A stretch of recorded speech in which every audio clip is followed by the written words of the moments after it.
Sabihin natin, si Jesus, ang dahilan kung bakit tayo nagsiselebrate ng Christmas. Kaya sabihin mo sa iyong katabi, huwag kang malungkot. Kung wala kang matanggap na regalo.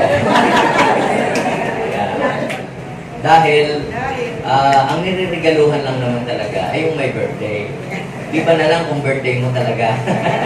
Pero ngayon ay dapat ay nakasentro sa Panginoon. Di ba pagka merong may kaarawan, ano kayang i-regalo ko? Ano kayang gift doon sa may birthday? Di ba yan ang ating iniisip? Ano kayang may offer natin sa kanya?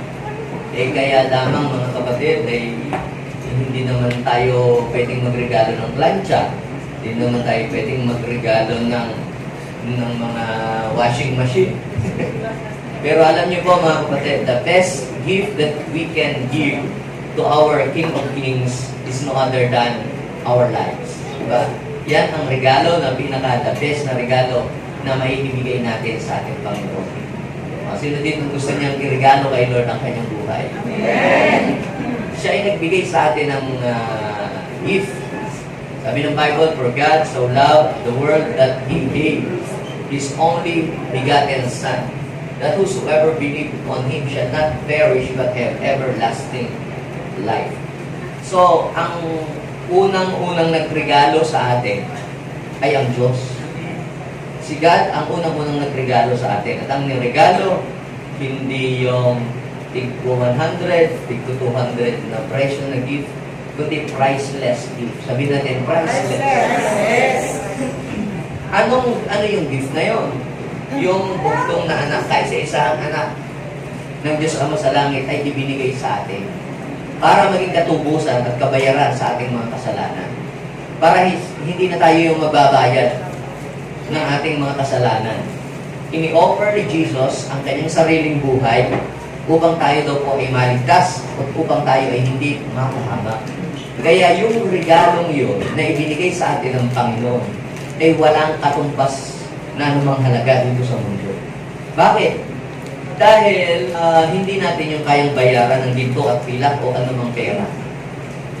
Kaya sabi ng Bible, ano ang mapapala ng isang tao? Makamtan man niya ang yaman ng buong daigdig kung mapapahamak naman ang kanyang kaluluwa sa impyerno. Ano ang kanyang maibabayad upang matupos ang kanyang buhay? Pero alam niyo po mga kapatid, 2,000 years ago, ini-offer ni Jesus ang kanyang buhay para sa atin. At ang sabi ng Biblia, yun ay dahil sa pagmamahal ng Diyos sa atin. Ibinigay ang kanyang bugtong na anak. At ang sino mang sasampalataya sa kanya ay hindi mapapahamak, kundi magkakaroon ng buhay na walang hanggan. Sabihin mo sa iyong katabi, because of the gift of God, you have received an eternal life. So, ang eternal life and your salvation is the best gift that you have received from the Lord. Kaya huwag kang malungkot kung ang mahal nung iyong ibinigay na gift, samantalang yung natanggap mong gift ay parang mas mababa ang halaga. Ang importante, ikaw ay nakapagbigay. No? Ang mahalaga, alam mo sa iyong sarili, nung tinanggap mo si Jesus as your Lord and personal Savior, mas mahal na regalo ang tinanggap mo. Yun ang mamahaling regalo. Kahit tumanggap ka ng mga washing machine, tumanggap ka ng mga alahas, pero hindi ka tumanggap ng buhay na walang hanggan. Ikaw ang pinakakawawang tao na nagpasko sa mundo. Di ba?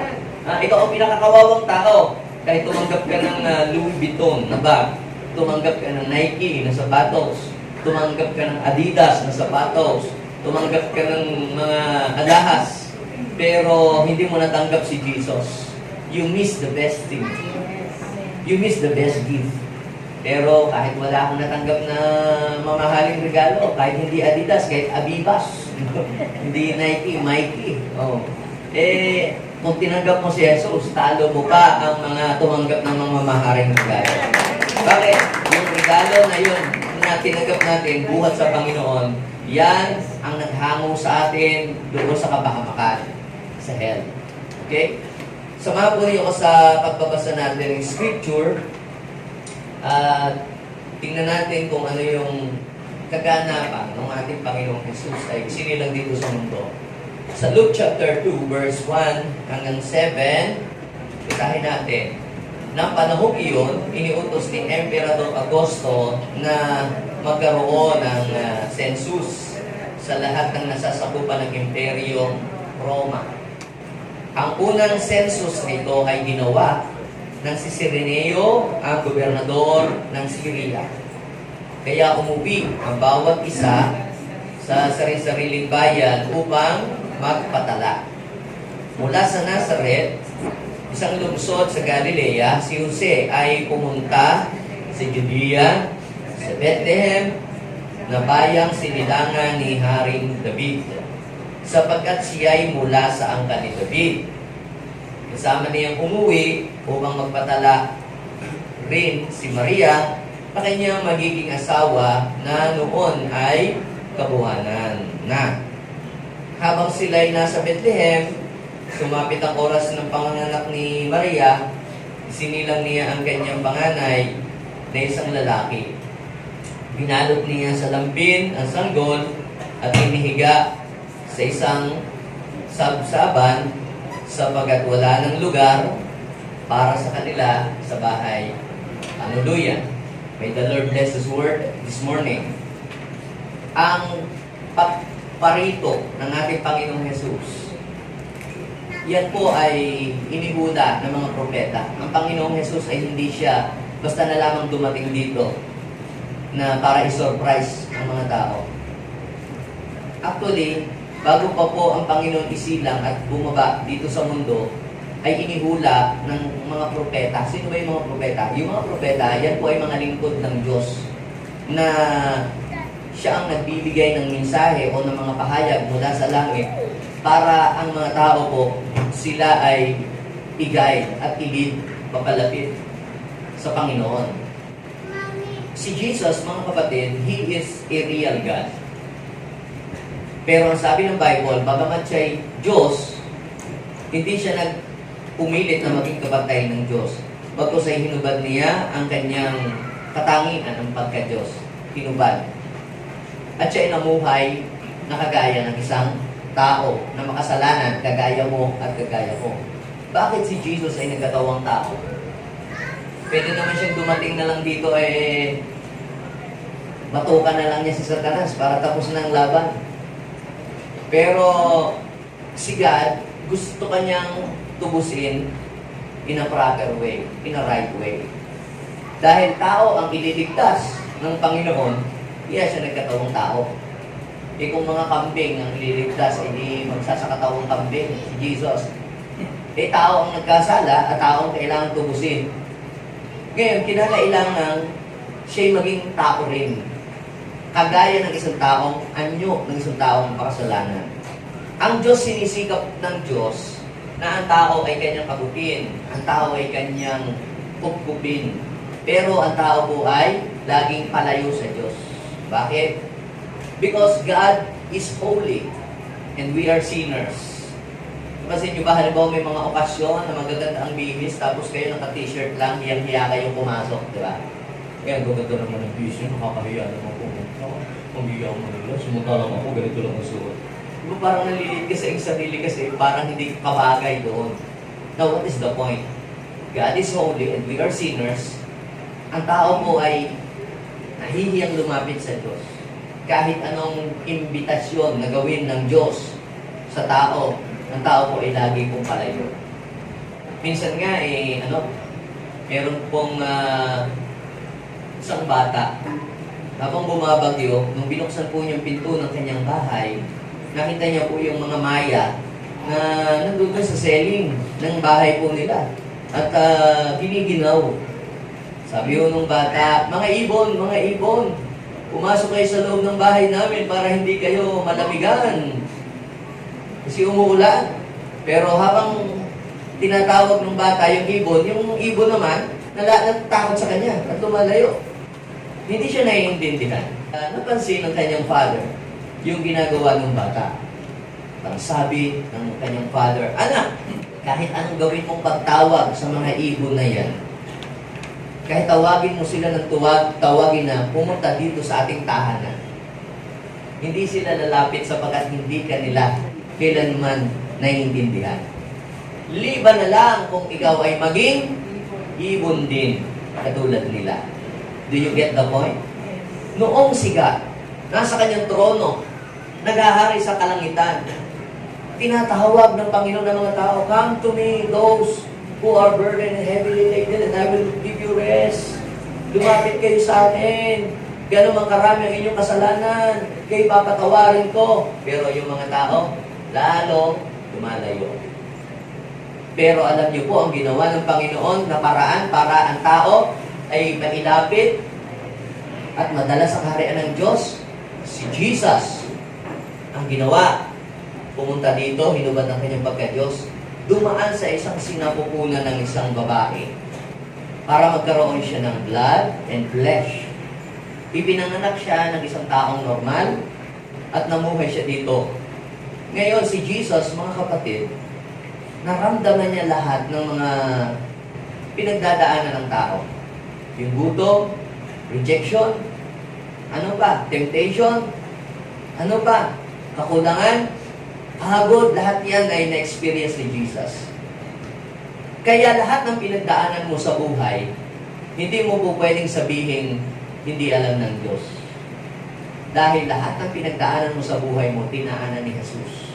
At dahil dinaanan ni Jesus ang lahat ng hirap, lahat ng problema, alam ng Panginoon kung paano kanya tutulungan. Malatahan natin si Lord. Sabihin mo kayo, alam ni Lord kung paano kanya tutulungan. Now, bago dumating si Jesus dito sa mundo, inihula po ito ng mga propeta, ipinahayag na mismo po ng ating Panginoon. Napakaraming mga propeta ang nagpahayag. I will give you some, hindi marami. Ang Panginoon ay nangako kay David na mula sa kanyang ina po ay mayroong isang sisilang na maghahari magpakailanman. At yun po ay inintay ng inintay hanggang sa ang bansang Israel ay naging alipin ng iba't ibang mga bansa. Ang dami pong mga bansa ang umalipin po sa kanila. Sila po ay naging slave sa Babylonia for 70 years. Hanggang sa sila ay maghirap sa lugar na yun. At yun ay kaya inalaw din ng Lord ay dahil tinalikuran nila ang Diyos bilang hari ng buhay nila. At sila'y mas ginusto nilang sundin kung ano yung gusto nila. Kaya pinabayaan sila ng Panginoon. Pero sabi ng Lord, hindi kayo dapat mawalan ng pag-asa. Sabi, "For I know the plans I have for you, not to prosper you and not to harm you, to give you a future and a hope." There is hope in the future. Yung pangako ng Diyos, yung pala ay mayroong oras, araw at panahon kung kailan ito tutupatin ng Panginoon. Now, ang sabi ng Jeremiah, sa Jeremiah chapter 23 verse 5, "The days are coming, declares the Lord, when I will raise up for David a righteous branch." Sabihin natin, righteous branch. May isisilang daw mula sa linya ni David na anong gagawin niya? A king who will reign wisely and do what is just and right in the land. Yan ay tumutukoy sa incoming Messiah during the time nung hindi pa naipapanganak si Jesus. So, ibig sabihin ay pinangako na pala ng Panginoon. Akala nung iba ay si Solomon, akala nung iba ay si Jeroboam. Hindi pala. Yung pala po ay tumutukoy kay Jesus. Sa Isaiah chapter 7, verse 14, ito, "Dahil dito si Yahweh mismo ang magbibigay sa inyo ng palatandaan." Ano daw ang mangyayari? Maglilihi ang isang dalaga. So, hindi isang babae ang ginamit na word yan, kundi dalaga. Hindi dalanan. Ibig sabihin ng dalaga ay wala pa siyang asawa. Okay, maglilihan isang dalaga at pagsisilang ng isang sanggol na lalaki at tatawagin sa pangalang Emmanuel. Ang ibig sabihin po ng Emmanuel sa wikang Hebreo ay God is with us. Yan po ang ibig sabihin. Ang mga pangalan po noon, yan ay may mga meaning, may mga simbolo at mayroong mga meaning, ang mga pangalan po noon. Okay. So, after 700 years of waiting, parang nakalimutan na nila kasi parang nasanay na ang tao na sila ay slave. Diba? Parang nasanay na sila sa ganung buhay. Alam nyo, kapag ang isang tao sanay ng walang pera, parang ayaw na nilang pag-aspire na magkaroon. Kasi sanay na sila doon. Ang mga tao, dahil slave sila, parang ayaw nila, kamamatayan na nila. Ala, dito na ako namulat, dito na ako napikit, kinagis na ko ng ganito na ako, ang mga magulang namin ganito. Parang ayaw na nilang mag-desire na makawala sila sa ganung sitwasyon ng buhay. After 700 years, ito na nga po. Ang unang nangyari, ay isinilang muna si John the Baptist. Dahil bago daw po dumating ang araw ng Panginoon, susugurin niya muna si Elias, si Prophet Elijah, para i-prepare ang way ng Panginoon, ng Christ.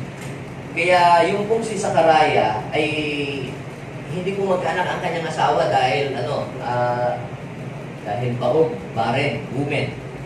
Tapos nung siya po ay nagpe-pray sa temple, ay bigla naka-receive siya ng vision na sinabi sa kanya ang kanyang asawa na baog ay magbubuntis. At siya ang magpiprepare ng way sa pagdating ng Kristo na siyang magliligtas sa mundo. So, miraculously, wala nang miracle noong time na yun. Kasi after 700 years, kung saan na lang po nagtiwala ang mga tao noon. Sa mga manggagamot, sa mga quack doctor. Wala na kasi noong nakikita po silang miracle. Ngayon, hanggang sa nung si John the Baptist ay ipaglihi ni Elizabeth, then after 6 months nang magpakita ang angel kay Elizabeth at magbuntis siya, sinugo naman si Angel Gabriel kay Mary. Na si Mary naman po, mga kapatid, noon ay hindi pa sila kinakasal ni Joseph. Si Mary at si Joseph noon ay hindi pa ikinakasal. Pero sila ay boyfriend-girlfriend na during that time. Pero ang kanila pong relationship ay iningatan nila na hindi hindi sila gumawa ng anumang bagay na hindi nakalugod sa Panginoon. Kaya pagka sila nga po ay nagde-date, ang taon lagi nila ay donut. Donut kiss at saka donut touch. Kaya natuwa ang Panginoon. Pumunta doon ang angel kay Mary. Sabi, bukod kang pinagpala sa babaeng lahat. Bakit siya nahirap? Kasi yung mga iba kahit hindi pa kasal, may nangyari na bukod tanging si Joseph at si Mary ang wala pang anumang nangyayaring anuman sa kanila. Kaya sa kanila pinapunta si Gabriel para sabihin na ikaw ay magbubuntis. Kaya sabi ni paano ako magbubuntis? Ako may dalaga, hindi pa ako ikakasal. Pero sabi ng angel, lulukuban ka ng espiritu at ikaw ay magbubuntis at ang iyong magiging sanggol na ipapanganak ay magiging tagapagligtas. Tutubusin ang mga tao sa pagkaalipin sa kanilang mga kasalanan. At yun nga po ang nangyari. Paano ikaw mangyayari yun? Ganun dalaga, sabi walang hindi mapangyayari ang Diyos. Sabi ng Luke chapter, I think 1 verse 37. So walang bagay na hindi kayang gawin ng Panginoon. Sabi, tingnan mo yung pinsan mo, si Elizabeth, hindi magkaanak-anak. O ngayon, buntis na. 6 months. So nung dumating po ang angel sa kanya, nag-conceive na po siya ng baby. Kaya nabuntis po si Mary ay hindi sa kagagawan po ni Joseph, kundi sa kagagawan po ng banal na Espiritu Santo. Kaya nalaman po ni Joseph yung pangyayaring yun na nabalitaan niyang si pala'y buntis. Ngayon, para huwag pong lumabas na kahiya-hiya si Mary, ang gagawin niya, ibe-break na lang niya ng lihim. Hindi na lang siya magpapakita. Lalayo na lang siya. Yun ang kanyang plano. Kaya lamang nung gabi, siya po ay nanaginip. Nagpakita sa kanya ang angel ng Lord at sabi, huwag kang mag-atubili. Napakasalan na si Mary. Sapagkat siya ay nagbubuntis, hindi sa kagagawa ni Numan. Siya ay nagbubuntis dahil sa nilukuban siya ng Espiritu Santo. Ang kanyang pinaglilihi o kanyang pinagbubuntis, yan ay magiging tagapagligtas. Ililigtas ang mga tao sa kanilang mga kasalanan. At nagkaroon mo ng fulfillment, yung Jeremiah 23:5 at saka po yung Isaiah chapter 7 verse 14. Sa Matthew chapter 1 verse 21 and 23. Anong sabi? Magsisilang siya ng isang batang lalaki at Jesus ang ipapangalan mo sa sanggol sapagkat ililigtas niya ang kanyang bayan sa kanilang mga kasalanan. Sabi ko nga po sa inyo kanina, ang mga pangalan na ipinapangalan ng mga Hudyo sa mga anak-anak po nila, lahat po yan ay mayroong mga kahulugan. Halimbawa, yung pangalan pong Joshua, God is our salvation. Jesus, Yeshua, Yahweh is our salvation. So nakatatak sa kanilang pangalan kung ano ang kanilang mission. Halimbawa, Abraham, father of many nations. Ibig sabihin, ang pangalan nila nakatatak sa kanilang pangalan kung ano ang kanilang mission. So si Jesus, pinangalan ng Jesus kasi Yahweh is our salvation. So nangyari daw po ang lahat ng ito upang matupad ang sinasabi ng Panginoon sa pamamagitan ng propeta. Ito yung Isaiah chapter 7 verse 14. Ano ba yung sinabi doon? Tingnan ninyo, maglilihi ang isang dalaga at magsisilang ng isang sanggol na lalaki at tatawagin Emmanuel. So, ipinaliwanag, ano ba ibig sabihin ng Emmanuel? Ay, Pacquiao ba yun? Hindi. Ang kahulugan nito ay kasama natin ang Diyos. Kaya, kapag pala si Jesus ay nakahari sa iyong buhay, you have the Spirit of Emmanuel. Ibig sabihin, nasa iyo ang Diyos. Saan ka man pumunta. Ibig sabihin, God is with us. Kapag tinanggap mo si Jesus sa iyong puso, sa iyong buhay, God is with you. Sabihin nga natin, God is with me.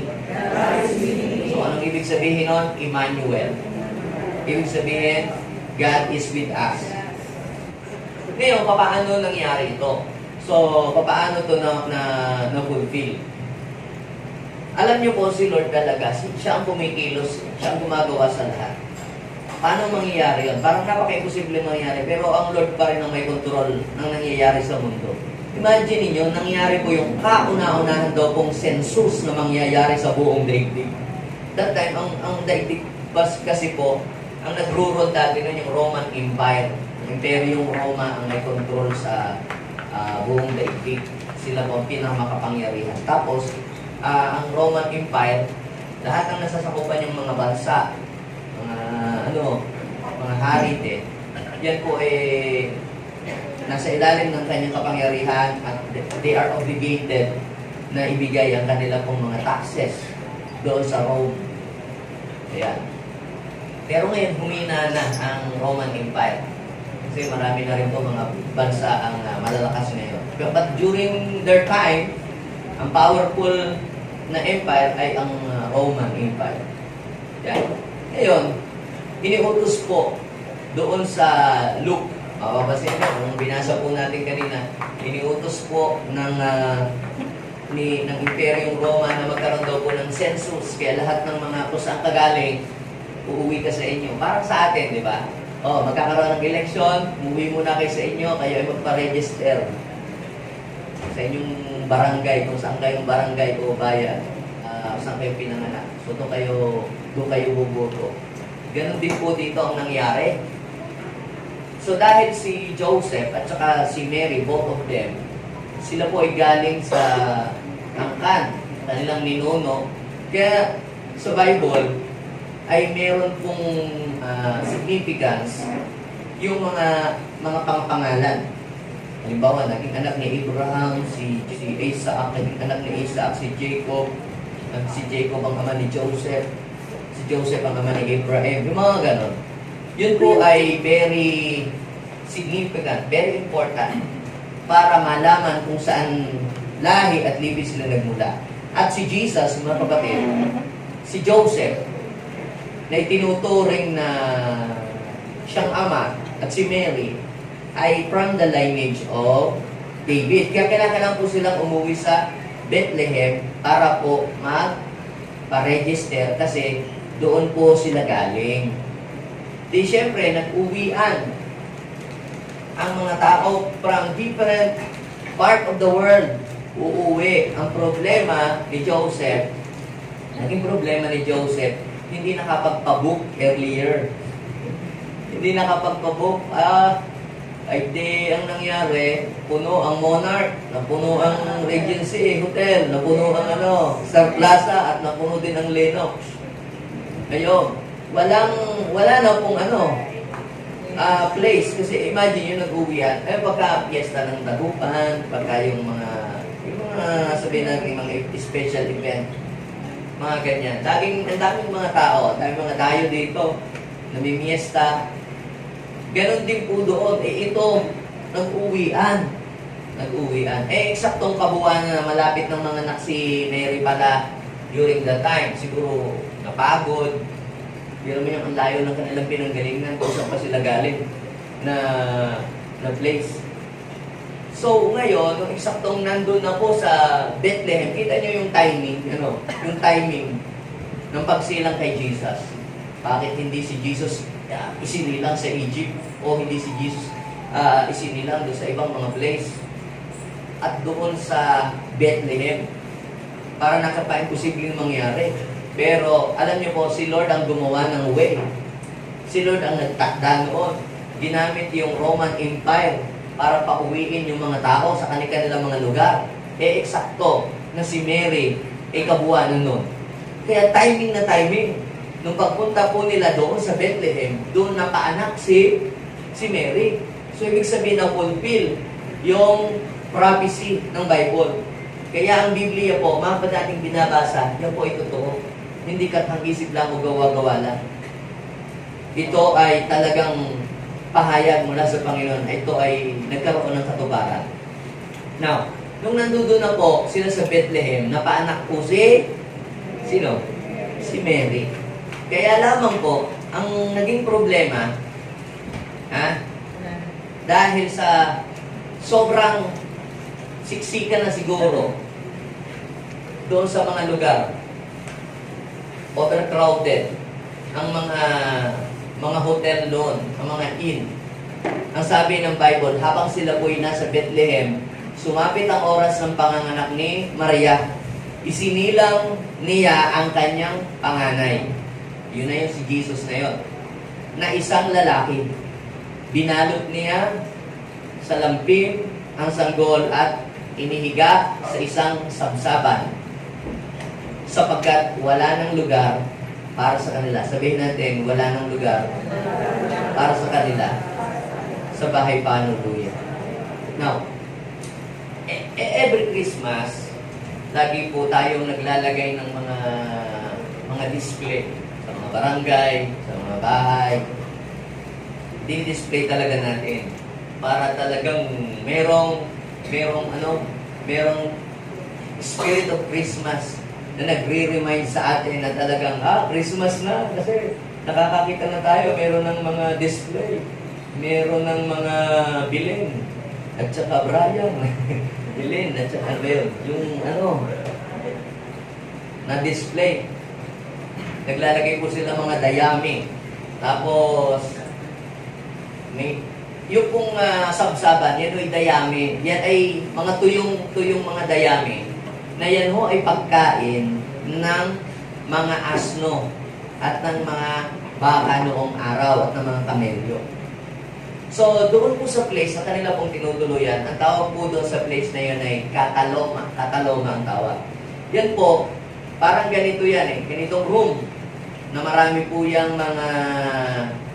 mga space na pwedeng matulog doon at magpahinga yung mga tao. At yung ilalim, open po yun. Para kumbaga sa atin ay parking space. Kaya lang, ang pinapark ho doon sa ilalim ay hindi tama raw FX, Carabao FX.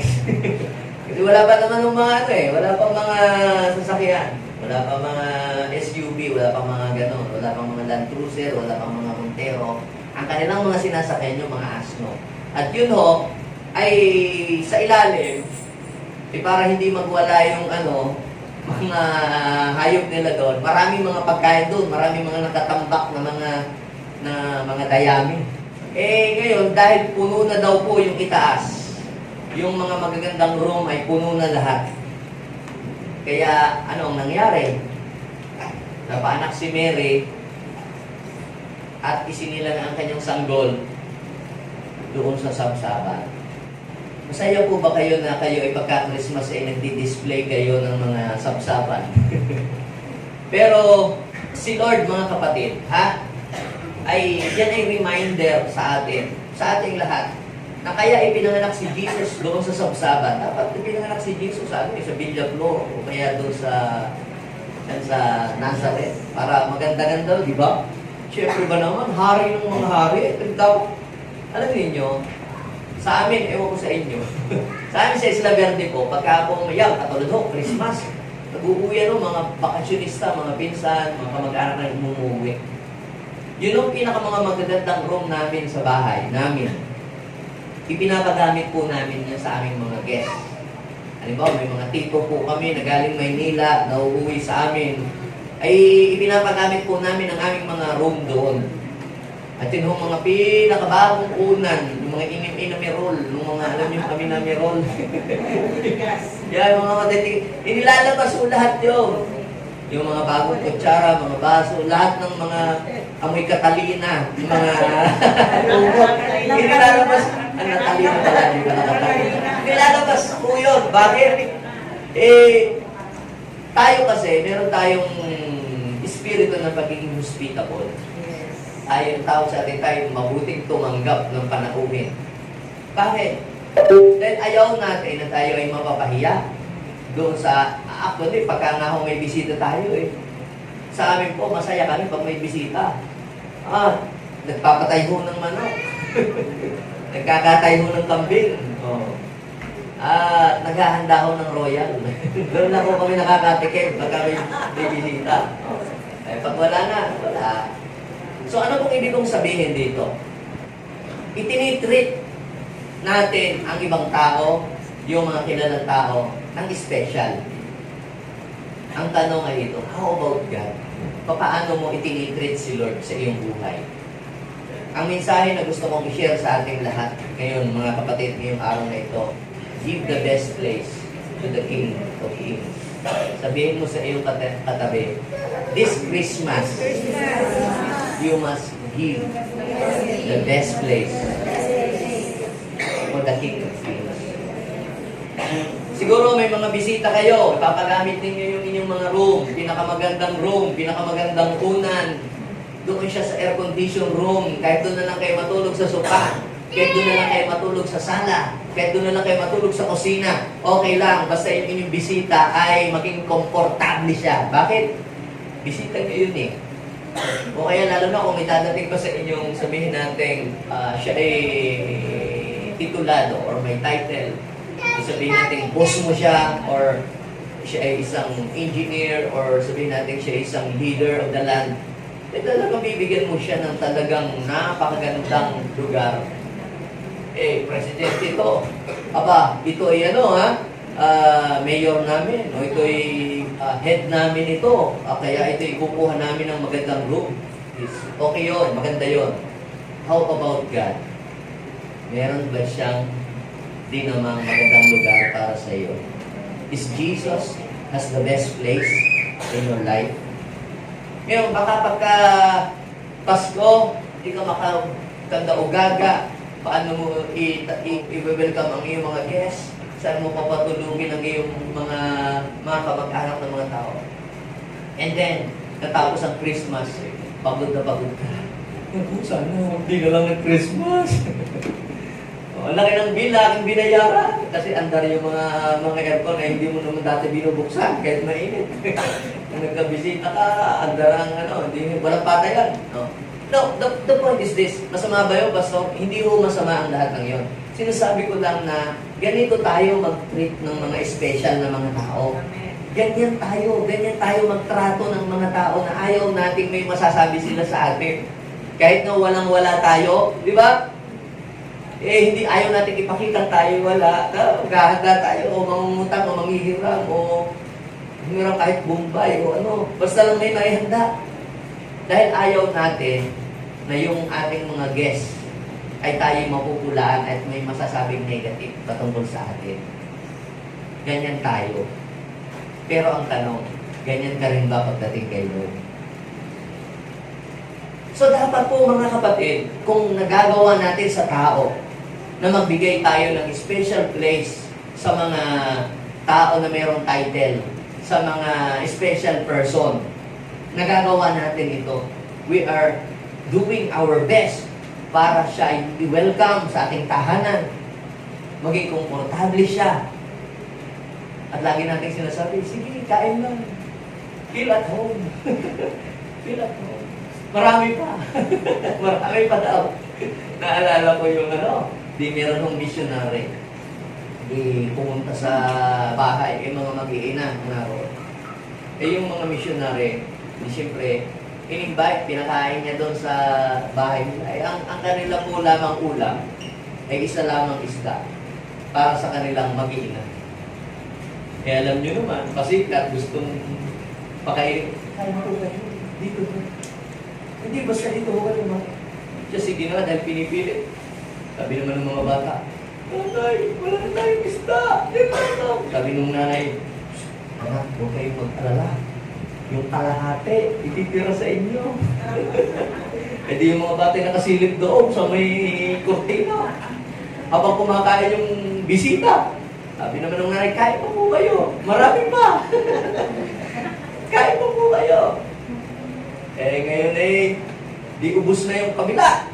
Nung ubus na yung kabila, di binaligtad na. Sabi ng dalawa tayo, Inay! Binabaligtad na! Alam nyo, kahit wala tayo, itinitreat natin ang mga tao. Ayaw natin silang maging uncomfortable. So, the point is this.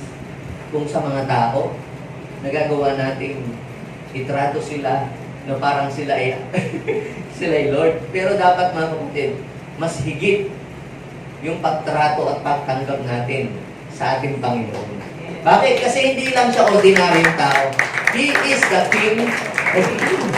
He is the Lord of Lords. He is our Savior. Bakit isinilang si Jesus sa sabsaban? Do you have an idea? Wala, trip lang ni Jesus. Yes, para ipakita ang kanyang humility. Yes, totoo naman na para ipakita na siya'y humble, bagaman siya'y Diyos, inubat niya, siya'y naging mahirap para tayo do'y yumaman sa kanyang pamamagitan ng kanyang karupaan. Yes, totoo yun. Pero malinaw na sinabi sa Luke chapter 2, verse 6 and 7, pansinin ninyo. Isinilang niya ang kanyang panganay na isang lalaki, binalot niya sa lamping ang sanggol, hinihiga sa isang sabsaban sapagkat, ang dahilan sapagkat, wala nang lugar para sa kanya. Tanungin mo nga yung katabi, may lugar pa ba si Lord para sa buhay mo? Dahil kung walang lugar si Lord sa iyong buhay, malamang ngayon, siya ay nakahiga sa sabsaban. Pero, huwag kang papayag. Sabihin mo sa iyong katabi. Na si Lord ay mahihiga sa sabsaban. Lord mo siya, Master mo siya, Savior mo siya, dapat siya ang mayroong pinakamagandang lugar sa iyong buhay. Amen. Yes. Siya ang dapat na bigyan mo ng magandang lugar para sa buhay mo. Siya dapat ang priority. Siya dapat ang bigyan mo ng magandang room para sa iyo. Now, how can we give the best place sa ating King? Paano natin siya mabibigyan ng magandang room sa ating buhay? The best place in our life. Una, ang kailangan natin gawin, we should invite Him in our lives. Invite Him to rule in your life. Kailangan imbitahan mo siya para siya yung maghari sa buhay mo. Iniimbitahan niyo po ba si Lord sa buhay po ninyo? Si Lord ay pupunta lang sa inyong tahanan, sa inyong buhay, sa inyong pamilya, sa inyong puso, when you invite the Lord. Kayo po, pag may birthday sa inyong kapitbahay, pupunta ba kayo? Kahit may kainan, may party? Pupunta ba kayo? Pupunta ko? Inimbitahan. Pero kung hindi ka invited, nakakahiya kayong pumunta doon. Pero kung invited ka, you have a confidence to go there. Ano pong ibig kong sabihin? Si Lord, pupunta lang yan sa buhay mo, sa puso mo, maghahari lang siya at mananahan kung iimbitahan mo siya. Pero kung hindi mo siya iimbitahan, hindi siya pupunta at hindi siya maghahari sa iyong buhay. Sino ang gusto mong imbitahan na maghari sa iyong buhay? Napag-usapan natin ng mga nakaraang araw na kapag ka ang in-invite mo sa iyong puso ay galit, pinagharian ka ng galit, hindi magiging maganda ang outcome ng galit. Kaya kung ngayong Christmas, pinaghahari mo ang galit, imagine mo, isang taong kang galit. Hindi ka magiging happy, hindi maging happy yung Christmas.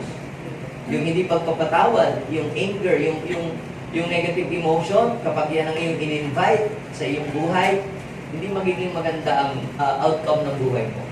Kapag ang sin, ang in-invite mo sa iyong buhay na siyang maghari, hindi magiging maganda ang outcome nito. Kapag si Satan ang naghari sa iyong buhay, you will become a slave of the devil. At lalong magiging pangit ang buhay mo. Who you want to reign in your life. Sabi ng Bible, ang Panginoong Jesucristo ang paghariin ninyo sa iyong buhay. At paano mangyayari yun? Maghahari lamang ang Panginoong Jesus kapag inimbitahan mo siya, inanyayahan mo siya sa iyong buhay. Sabihin mo nga sa iyong katabi, invite Him. Invite Him. In your life. Lord, kayo po ang ngayong year 2025, iniimbitahan ko po kayo na kayo po ang mag-rule sa buhay ko. Kaya nung mga nakaraang taon, ako na lang lagi ang nasusunod, lagi namang sablay. Pero Lord, ngayon ikaw ang mag-rule sa akin. Guide me, Lord. Susunod lang ako kung ano yung will mo. Let your will be done. Yan, pag in-invite mo si Lord na siya ang mag-rule sa buhay mo, yung will niya ang susunod, hindi yung iyong kalooban. At ako ay naniniwala, kapatid, kapag si Lord ay nag-rule sa buhay mo, hindi kanya dadalahin sa kapahamakan. Hindi kanya dadalahin sa kasamaan. Dadalahin kanya doon sa lugar na inihanda niya na makabubuti para sa iyo. Ang sabi ng Bible, doon sa John chapter 1 verse 11 hanggang 13. Na-share ko na yan. Pero balikan natin. Noon daw po si Jesus ay pumunta dito sa kanyang bayan. Hindi po siya tinanggap na sarili niyang kababayan. Hindi siya tinanggap ng mga Hudyo. Bakit? Kasi tinitingnan ng mga Hudyo yung appearance. Kilala namin yan Di ba sa sabsaban na pinanganak yan? Hari ba yan? May hari bang ganyan? Tiningnan po nila ang Panginoon sa panlabas. Hindi tinanggap. Okay? Subalit, ang lahat ng tumanggap at sumampalatay sa Kanya ay binigyan ng karapatang maging anak ng Diyos. Sino po dito ang tinanggap niya na si Jesus sa kanyang buhay? Kung tinanggap mo na si Jesus sa iyong buhay, congratulations, you belong to the kingdom of God. You are a child of God. Sabi ng verse 13, sila ay naging mga anak ng Diyos. Hindi dahil isinilang sila ayon sa kalikasan o sa kagustuhan o sa kagagawa ng tao, kundi ang pagiging anak nila ay dahil sa kalooban ng Diyos. So, not all people are children of God. Maraming sasabihin, lahat naman ng tao, anak ng Diyos. Pastor, di ba? Lahat naman tayo, anak ng Diyos. Hindi po lahat ng tao, anak po ng Diyos. Kailan lang nagiging anak ng Diyos ang isang tao? Dahil si Jesus nga mismo, sinabihan niya yung mga Hudyo sa John chapter 8, verse 44, Diablo ang inyong ama. Sinabihan na ni Jesus na Diablo ang inyong ama, yung mga Hudyo na gustong pumatay sa kanya. Dahil ang Diablo, sa simula pa, mamamatay na. Sinungaling. Mamamatay. Ay, meron bang anak ng Diyos na sinungaling at mamamatay? Punong-puno ng puot. Isang tao po ay nagiging anak ng Diyos kapag siya po ay sumampalataya kay Jesus bilang kanyang Panginoon sa tagapagligtas.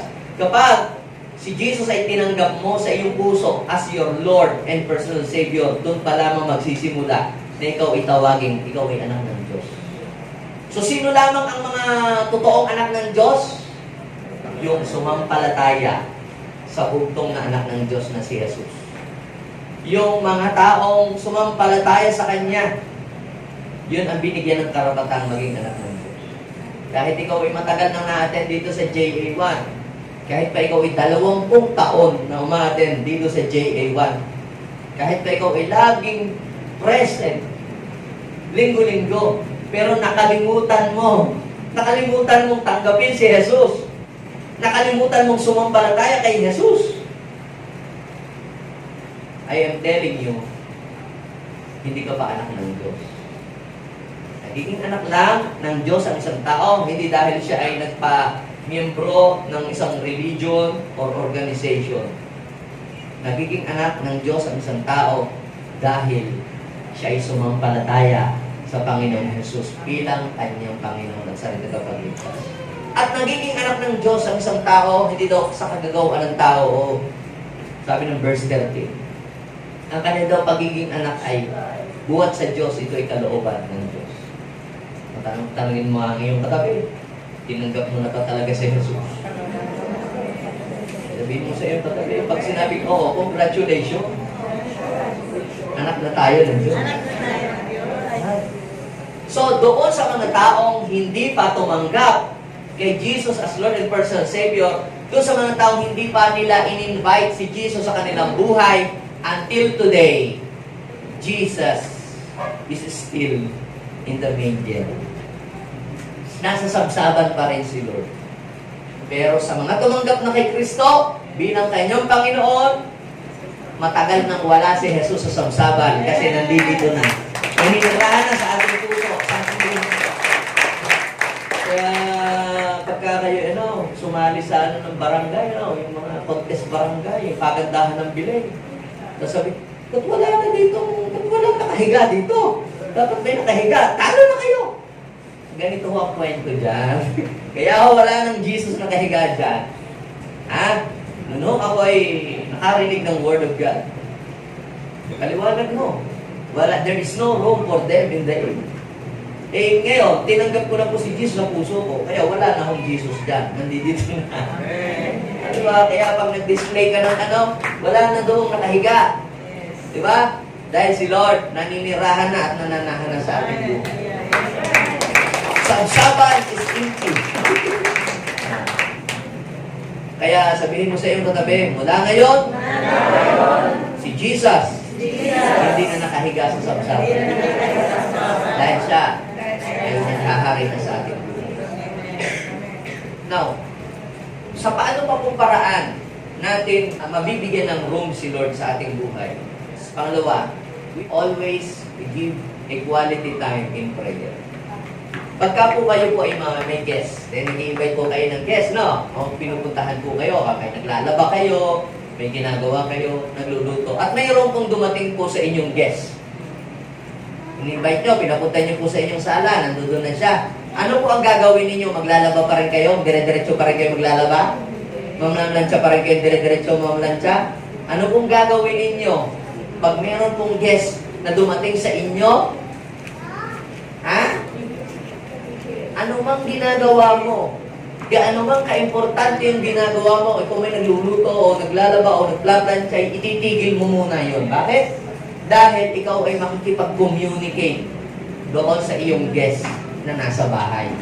Dahil kung ikaw ay may guest, pinapasok mo doon, tapos kung ano-ano din lang yung ginagawa, nandun lang naman sa living room, nilamok na doon, hindi mo kinakausap, anong gagawin ng iyong guest? Ha? Aalis na yun, magpapaalam na. Bakit? Hindi mo kinakausap nilamok na doon sa guest. Pero pag meron kang guest, hinahandaan mo pa ng juice. Naglalabas ka pa ng mainom, ng makakain yung dalawa. At kayo ay nag-uusap. Ano pong ibig sabihin nito? Hindi lamang siya dapat mo inimbitahan sa iyong buhay. Kinakailangan mo na ang Panginoon ay kausapin mo lagi. Kinakailangan mong makipag-communicate lagi sa iyong master, sa iyong king. At si Lord, mga kapatid, He's always willing to talk to us, to speak to us, to guide us. Kaya kapag lagi mo kinakausap ang Panginoon, i-reveal niya sa iyo yung mga bagay na hindi mo pa naiintindihan sa iyong buhay. At ikaw ay kanya pong igagay. Sabi ng Bible, Jeremiah 33 verse 3, "Call unto me, and I will answer thee, and I will show you the things that you do not know." Kung tatawag ka sa akin, kakausapin mo ako, ipapaunawa ko sa iyo mga bagay na hindi mo pa nauunawan at naiintindihan. Kaya, we should always talk with Him, communicate with Him through prayer. So, pagin natin prayer. Si Jesus, nung kausap niya yung kanyang mga disciples, nandun po sila sa Gethsemane. Ang sabi ng Panginoon, watch and pray. Doon sa Matthew chapter 26. Tapos, nagalit nga ang Panginoon sa kanyang mga disciples kasi tulog lang ng tulog. Sabi ng Panginoon, hindi ba kayo makapag-pray man lang kahit isang oras? Hindi nyo ba kayong magtiis kahit 1 hour na hindi kayo matutulog para makipag-usap sa Ama? Yun ang sabi ng Panginoon. Kaya, mga kapatid, kapag pala ikaw ay nagbibigay ng oras sa pananalangin, si Lord ay binibigyan mo ng magandang lugar para sa iyong buhay. Every time na si Lord ay gusto kang kausapin, pero Lord, mamaya na, busy ako. Every time na si Lord ay gustong mangusap sa iyo para magpahayag sa iyo, para mag-pray ka, Lord, ka muna, may kang kausap sa Facebook. Ibig sabihin niyan, si Lord, pinababalik mo sa sabsaban. Kaya sabihin mo sa iyong katabi, always give a quality time in prayer. When we say quality time in prayer, hindi ka lang magpe-pray kay Lord kasi nag-aagaw buhay ka na. Hindi ka lang magpe-pray kay Lord kasi lubog na lubog ka na sa problema. Hindi ka lang nagpe-pray dahil you are in a hopeless situation na nandun ka na sa ICU. When we say quality time, ikaw ay nagsiseparate ng oras, importanteng oras para sa Kanya. Kung si Lord ay special person para sa iyo, ikaw ay magbibigay ng oras para sa Kanya palagi. Bago ka umalis sa iyong bahay, usapin mo ang Panginoon. Bago ka matulog, kausapin mo siya.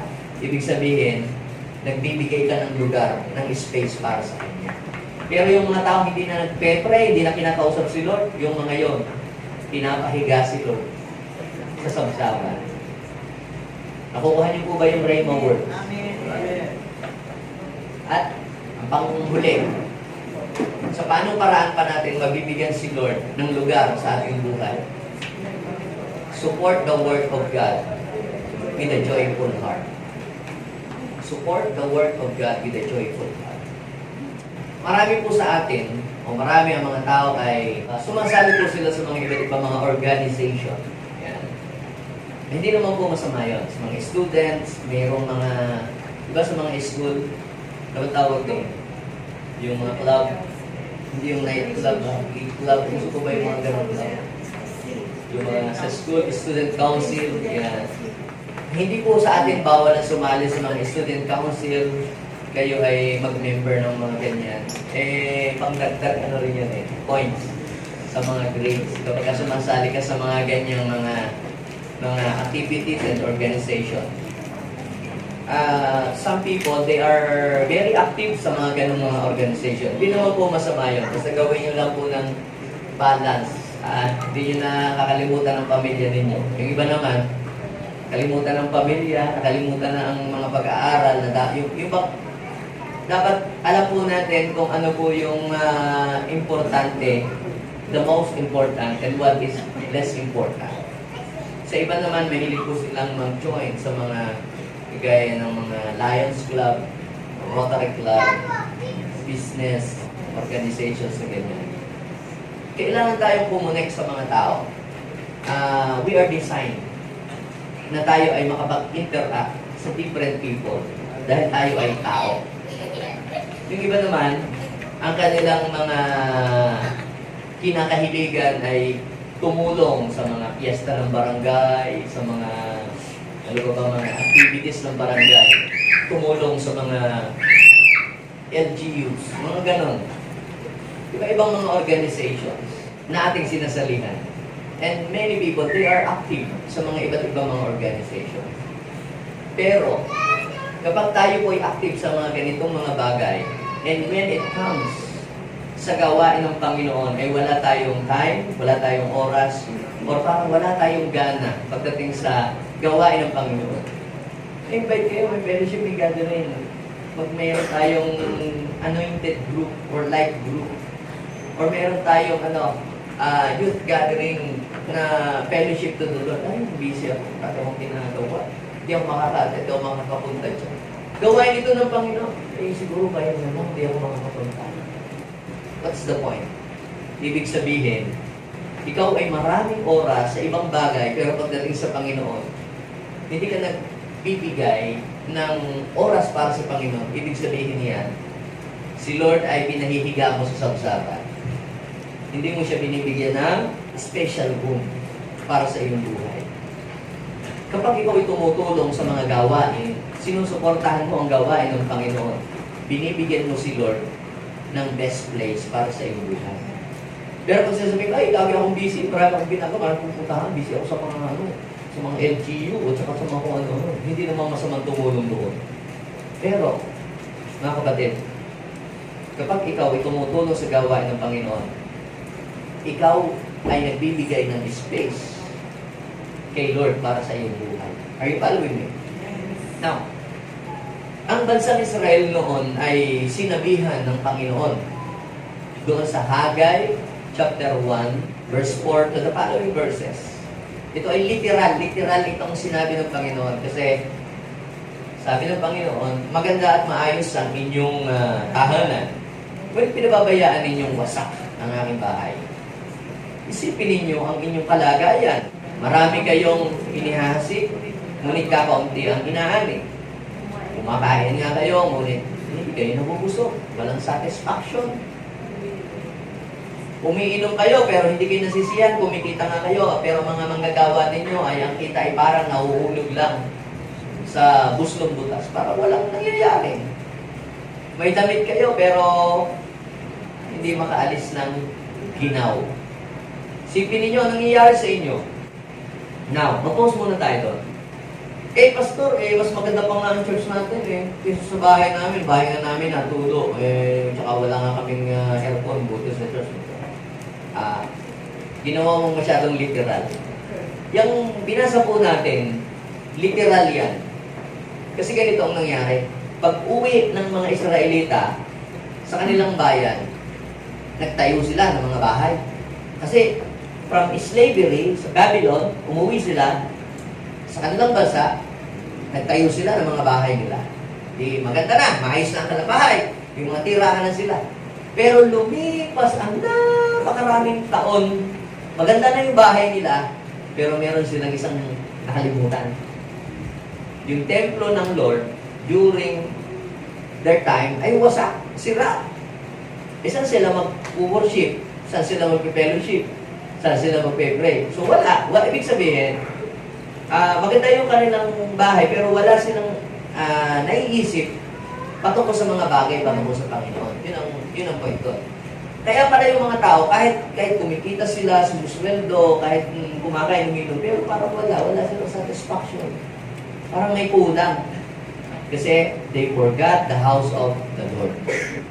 Isipin niyo, ikaw ang nangyayari sa inyo. Kaya, sabi ng Panginoon, kumuha kayo ng kahoy sa bundok, gawin ninyo uli ang aking templo, at doon ko ihahayag ang aking kaningningan. Sa gayon, ako ay masisiyahan. So, ibig sabihin, ano ang point ng Lord yan? Pwedeng maging literal, magbibuild tayo ng house ni Lord na para sa Kanya, at pwede rin maging spiritual. Anong ibig sabihin yun? Pagka ang lahat ng bagay na ginagawa mo na para sa iyo lang, para sa pangsarili mo lang, nagtatrabaho ka para pangsarili mo lang, at hindi mo naiisip si Lord. Kaya nangyayari sa'yo, para kang lang naglalagay ng tubig sa isang sisidlang butas.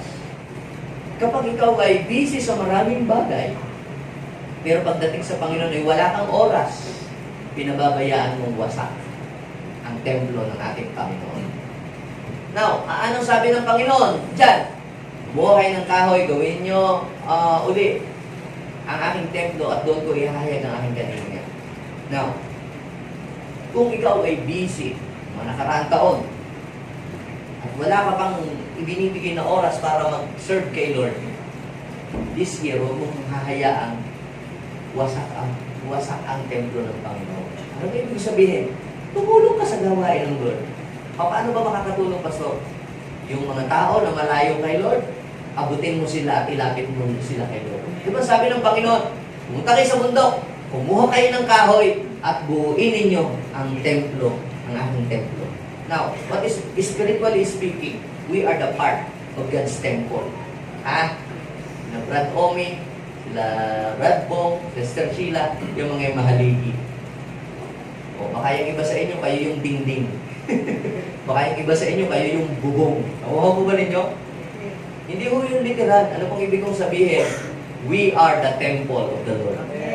We are God's temple. At naninirahan sa atin ang Panginoon. Kaya, kung laging wala, si Brother Omi, Sister Sheila, pwede walang haligi.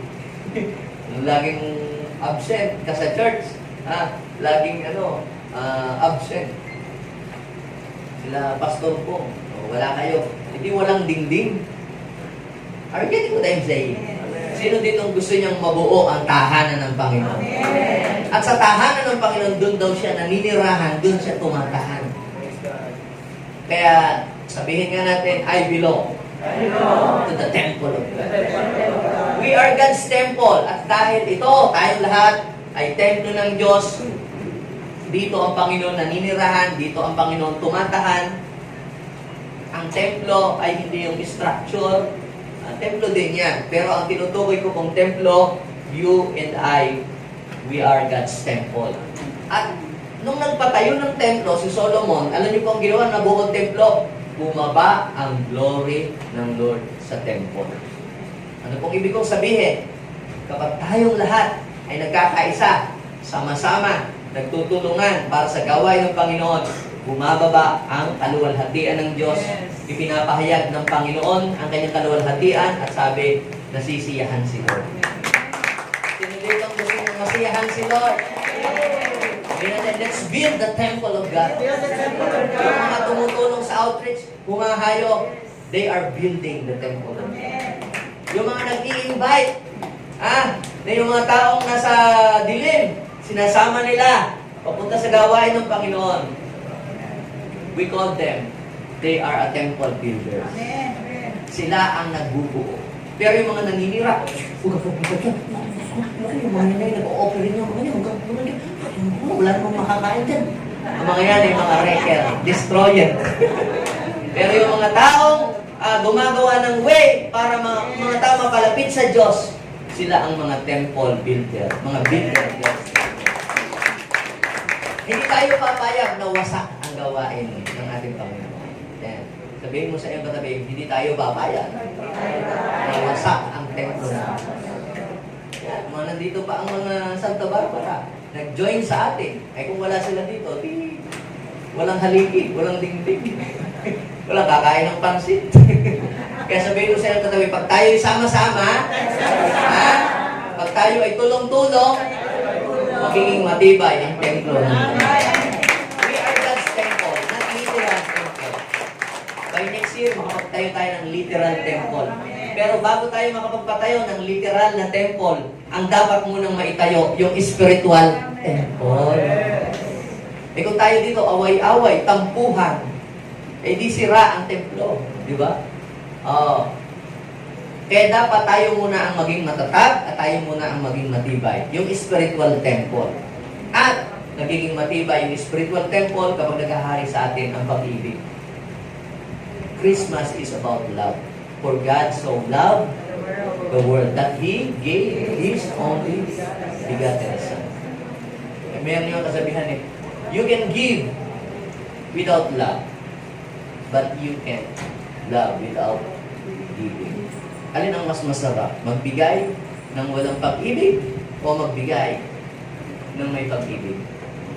Yung mga nagbibigay ng walang pag-ibig, lagi lang sayang. Pero yung nagbibigay ng mayroong pag-ibig, hindi yun sayang. Bakit? Dahil alam nila na yung kanilang ginagawa, higit pa doon ang kayang ibalik sa kanila. Amen? Higit na mapalad ang tumatanggap kaysa nagbibigay. Tama? Ha?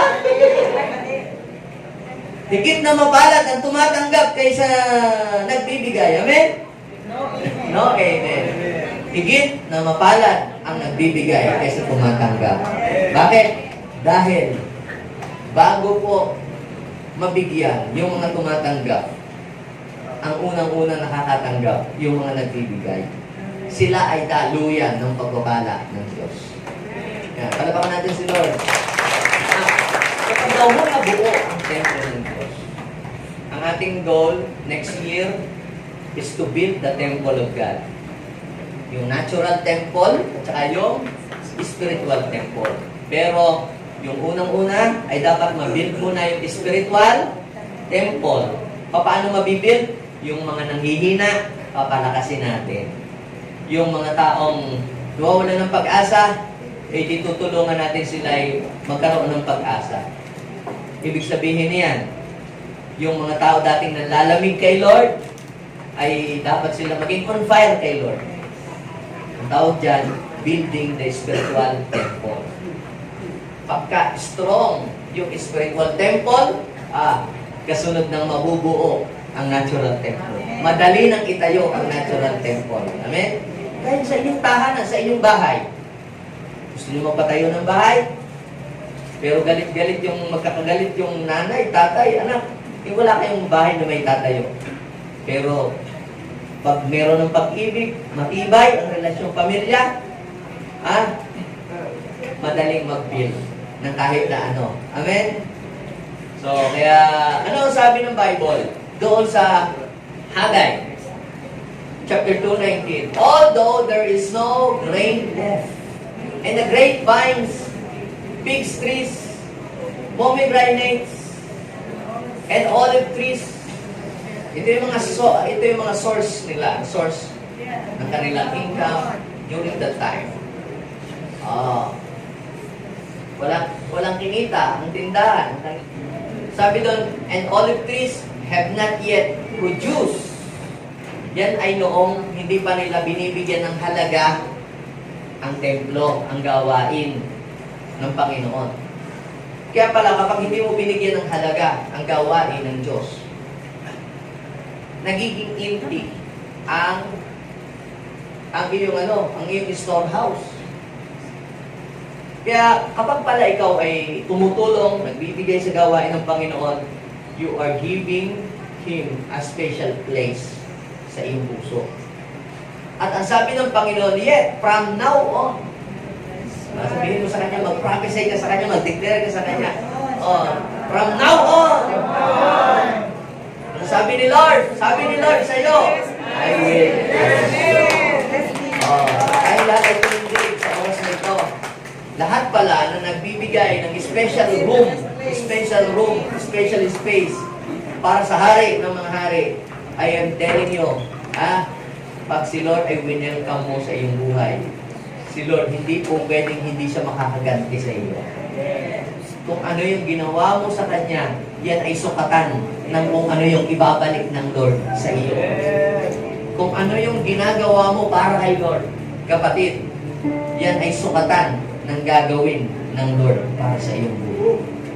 Kung mahalaga sa iyo ang gawain ng Lord, kaya ka nagsusuporta, tumutulong, nagbibigay ka, kung ano yung abot sa iyong makakaya, ibig sabihin yan, you are giving the best place to the King of Kings. Tumutulong ka, nagbibigay ka ng iyong talent, pinapagamit mong iyong talento, you are giving something, ikaw ay nag-o-offering, ibig sabihin niyan, you are giving the best place to the King of Kings. Kung tayo ay gumagastos sa mga ibang mga okasyon, nagagawa natin yung sa iba, how about kay God, sa ating King of Kings? Nagagawa nga natin gumastos pag tayo nag-aanak sa kasal. Ay, tayo ay talagang ulo pa lamang, libo na yan. Damit pa. Hindi naman bawal yun. Pero kung nagagawa natin yun, hindi lalong magagawa natin para kay Lord. Kasi siya ang ating hari. He is the source of everything. Kapag ikaw ay tumutulong at sumusuporta financially, you are giving your talent, using your talent for the Lord, you are giving the best place to the King of Kings. Sa oras na ito, let's check our heart. Nandiyan na ba si Lord o wala pa? May space pa ba si Lord dyan o wala pa? O baka ikaw ay busy lagi sa ibang mga bagay. Lagi kang ang daming mga pinupuntahan. Pumupunta ka kung saan-saan. Punta dito, punta doon. Imimit mo si kumare, imimit mo si kumpare, imimit mo yung mga katransaksyon, imimit mo yung mga kaibigan mo. Pero wala kang kahit katiting na oras man lang para manalangin, wala kang oras man lang para humayo o magpagamit kay Lord. Kapatid, pinapahiga mo si Lord sa sabsaban. Pero sa oras na ito, huwag mong hayaan na si Lord ay manatiling nasa pangit na lugar sa buhay mo. Give the best place to the King of Kings. And the best place for the King is your heart. Paghariin mo siya sa iyong buhay. If you want to experience the real meaning of Christmas, you have to invite Him as your Lord and personal Savior. Wala ka mang maraming handa. Wala ka mang 13 fruits. Wala ka mang mga 15 fruits. Dahil kulang ang iyong budget. I am telling you, you have a reason to rejoice this Christmas. Dahil ang hari ng mga hari at Panginoon ng mga Panginoon ang siyang dahilan para ikaw ay maging masaya. At magaganap lang yun sa buhay mo when you invite the Savior, when you invite Jesus as Lord of your life. Yes. Lagay natin ang ating kamay sa ating puso at tayo manalangin. Let's invite Him. Sabihin natin, Panginoon, mula ngayon, ayaw ko nang ikaw ay nandun sa sabsaba. Gusto ko, Lord, dito ko manahan sa puso. Talk to Him. Talk to Him. Yes, kung hindi mo pa natatandaan kung kailan mo siya winelcome sa puso mo, o baka winelcome mo siya tapos pinalabas mo uli siya dahil may in-entertain kang ibang bagay. Now is the time. Yes. The true Christmas, true meaning of Christmas is letting God reign in your heart. Paghariin mo siya sa buhay mo. Yan ang tunay na diwa ng Pasko. Paghariin si Kristo sa puso mo. Yes. Manalangin tayo. Sabihin natin, Panginoong Jesus, maraming salamat po. Dahil ikaw ay bumaba dito sa lupa upang ako ay iyong abutin at tubusin sa aking mga kasalanan. Panginoong Jesus, ako po'y nagpapakumbaba. Ako po'y humihingi ng kapatawaran sa lahat ng aking mga kasalanan. Hugasan niyo po ako ng iyong banal na dugo. Linisin niyo po ako sa lahat ng aking kaluluwa. Mula ngayon, tinatanggap kita sa puso ko bilang aking hari, bilang aking Panginoon at sarili ko pagligtas. Stay in my heart forever. Mula ngayon, ang sabsaban ay empty and my heart is full of you, Lord. In Jesus' name, Amen. O nalaman, pray, bless your people, O God. Hayaan mo po ang tunay na kagalakan, ang tunay na kapayapaan, ang tunay na kasiyahan ay maranasan ng iyong mga anak ngayong Pasko. At idinideklara ko ang kasaganaan ay dumali sa kanilang buhay. Lord, ang bawat sa amin ay tumanggap ng regalong walang katumbas, walang kasing mahal. Yun ay ang kaligtasan na nagmumula sa iyo. Lord, salamat po. Tumanggap kami ng pinakamahalagang regalo. Yun ay ang kaligtasan at ang buhay na walang hanggan, na hindi nabubulok, hindi naluluma, hindi nauubos. Salamat, Panginoon. Bless every people, O God, who are present today. In Jesus' name, and all the people of God say,